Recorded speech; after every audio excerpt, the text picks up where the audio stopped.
अच्छा तो भाई फिर ये जीएम स्टार चैनल के ऊपर एक बार फिर भोजपुरिया कलाकार सत्येंद्र कुमार संगम के बुलावल गइल बा। भैया लोग के नमस्कार प्रणाम बा।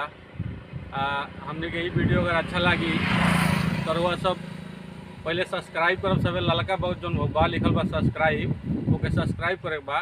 ओकरी बगलिए में वो घंटी बा, वो घंटिया के दबा देवे बा ताकि हमने के जौन वीडियो बनी तो रउआ सब के मिले सबसे पहले। आई थोड़ा थोड़ा इंजॉय कल जा, रोड पर बन जा। आई धर्मपुर गांव बा, धर्मपुर गांव एबरा देवरिया हो गई बा, 1 मिनट रोड बंद नहीं होत।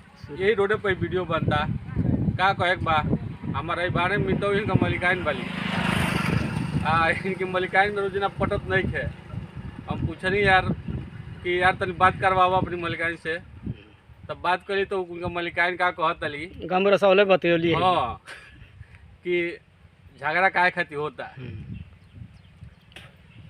अरे कोने भाव में कहत अली सुनी।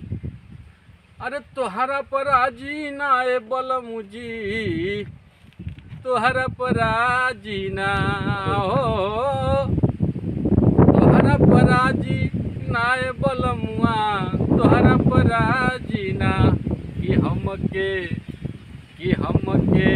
झुमका बिना तरसौला बलमुआ, तोहरा पर आजी ना कि हमके झुमका बिना तरसौला बलमुआ, तोहरा पर आजी ना।